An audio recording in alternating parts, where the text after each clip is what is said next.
खेलने का अभ्यास करना चाहिए। तो क्रिकेट के एक पार्ट में बी शेप है और दूसरे पार्ट में ऑर्थोडॉक्स शॉट्स है।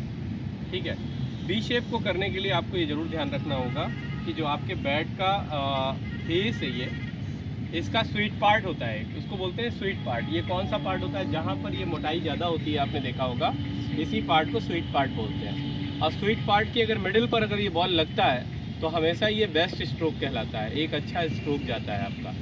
ठीक है, और साउंड भी अच्छा होता है और शॉट भी आपका बिल्कुल परफेक्शन के साथ जाता है। तो आप सबसे पहले अपने दिमाग में ये बात भर लीजिए कि अगर ऑफ स्टंप के बाहर बॉल आ रही है तो आपका bat close of the body तो जाएगा ही जाएगा, लेकिन बॉल के ठीक पीछे लगेगा तो कैसे लगेगा। अब इसमें बात आती है कि बॉल तो सामने से आ रही है, तो कहाँ तक का बॉल आप स्वीट पार्ट पे खेल सकते हो और मिडिल करके खेल सकते हो। बीच बल्ले के ठीक बीचों बीच हिस्से पर खेलना ये ज़रूरी होता है। तो कोई भी बॉल आ रही है तो बीच बल्ले पर खेलने के लिए आपको बॉल की लाइन पर जाना होगा। कब? जब आप बी में खेल रहे हो तब। ठीक, तो बॉल की लाइन पे जाने के लिए आपका फुटवर्क अच्छा होना चाहिए। अगर बॉल ऑफ स्टंप पे तीसरे स्टंप पर जा रही है, चौथे स्टंप पर जा रही है, तो आपका फुटवर्क तेज़ी से बॉल की लाइन पर जाना चाहिए।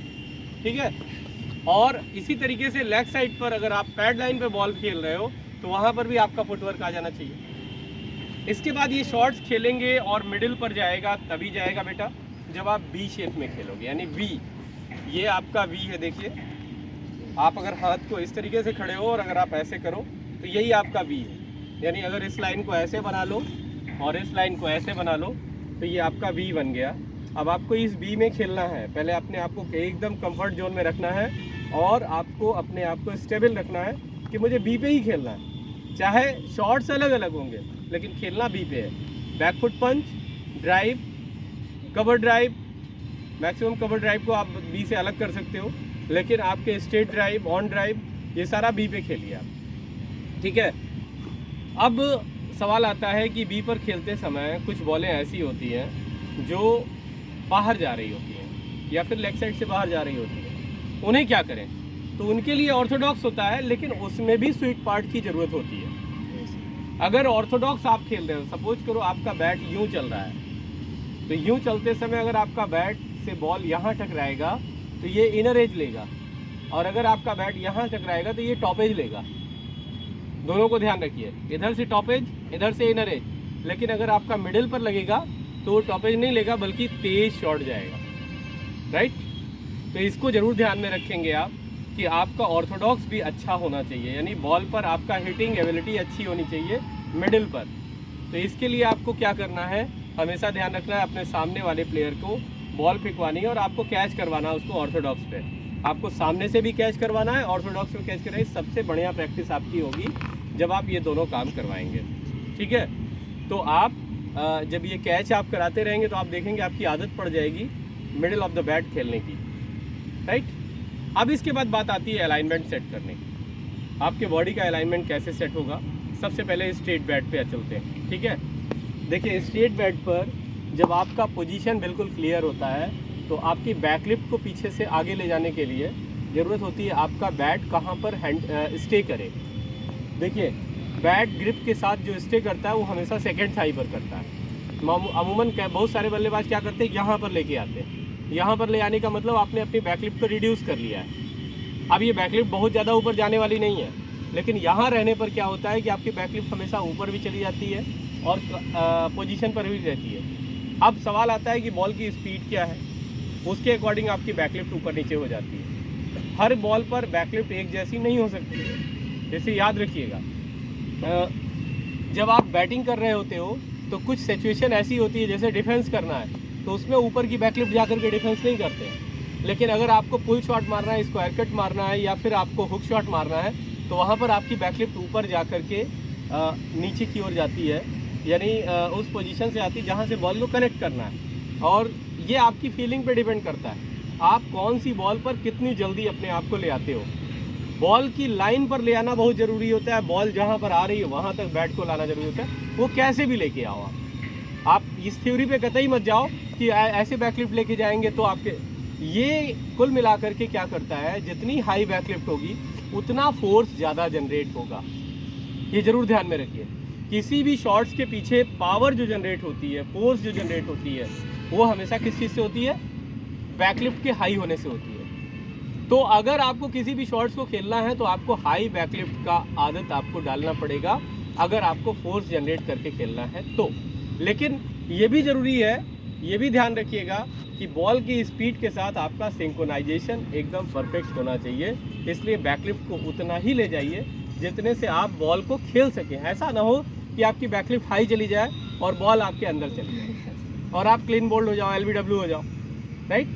तो इसे ध्यान में रखेंगे। इसके बाद बात आती है आपके इस टॉप हैंड की। बड़ा क्रूशियल होता है टॉप हैंड। देखिए आपको बता दें, टॉप हैंड जनरली जब आप बैटिंग कर रहे होते हो उस दौरान फोरहेड को खोलने की वजह से ये टॉप हैंड शोल्डर के साथ सिंक्रोनाइज होता है, और शोल्डर के साथ जब सिंक्रोनाइज होता है तो ये चला जाता है हमेशा मिड विकेट के आसपास।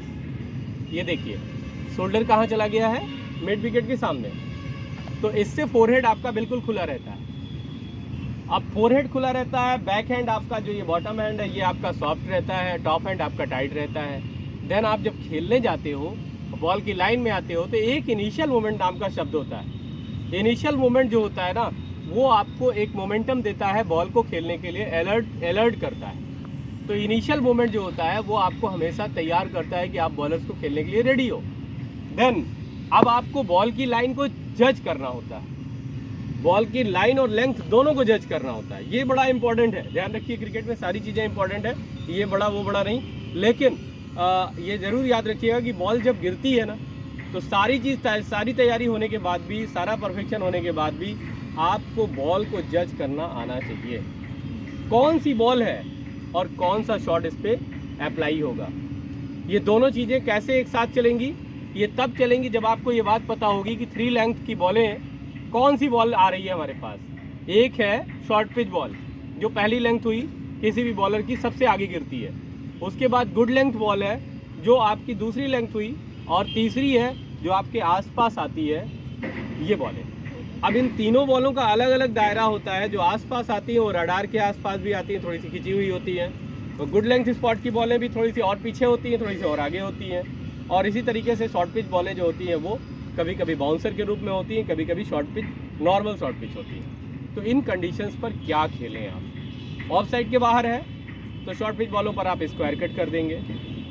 अगर बॉडी पर है या फिर ऑन साइड पर है बॉल, तो वहाँ पर आप फुल शॉट खेलेंगे, ग्लांस करेंगे, ठीक है, डिफ्लेक्शन करेंगे बॉल का। इसी तरीके से अगर बॉल हाइट ले रहा है तो आप हुक करेंगे, ठीक, ये बात ध्यान रखिए। अब सेम पोजीशन आती है गुड लेंथ स्पॉट की बॉलों को क्या करें हम? तो गुड लेंथ स्पॉट की अगर बॉलें हैं तो उस पर हम लेफ्ट भी करते हैं, हम उस पर बैकफुट पंच भी करते हैं अगर हमें जगह मिल जाती है बॉल की स्पीड के अकॉर्डिंग। और अगर वो गुड लेंथ स्पॉट की बॉल अच्छी जा रही है तो उस पर हम डिफेंस भी करते हैं। स्पिनर्स की अगर गुड लेंथ स्पॉट की बॉल आती है तो कभी कभी इस कंडीशन में जब फील्ड पोजीशन सही नहीं हो, आपके अकॉर्डिंग हो, आपके शॉट्स के अकॉर्डिंग हो, तो वहाँ पर हम स्विप शॉट भी खेलते हैं, ठीक है। और अगर ऐसी कंडीशन हो कि अगर फाइन लेग थोड़ा सा ऊपर खड़ा हो और हमें लग रहा है कि हम स्कूप करके मार सकते हैं, तो हम वहाँ पर लैप शॉट भी खेलते हैं, स्कूप शॉट भी खेलते हैं, जैसे आजकल आधुनिक युग में काफ़ी अच्छा बना दिया गया है। तो इस तरीके से हम गुड लेंथ स्पॉट की बॉलों को खेलते हैं। सबसे इम्पॉर्टेंट और सबसे ईजी होता है हमारे लिए रेंज की बॉलों को खेलना। जो राडार के अंदर बॉलें आती हैं, ओवर पिच बॉलें होती हैं, उसको हम खेलते हैं। उसमें यार्कर भी शामिल होती है, ध्यान रखिएगा। यार्कर जो बॉल होती है उस पर हम बाद में आपको बता देंगे, लेकिन पहले आपको बता दें राडार की जो बॉलें होती हैं उसको खेलने के लिए आपको ज़रूरत होती है कि आप अपने आप को पूरी तरीके से तैयार रखें और बॉल पर बिल्कुल सीधा और कड़ा प्रहार करें।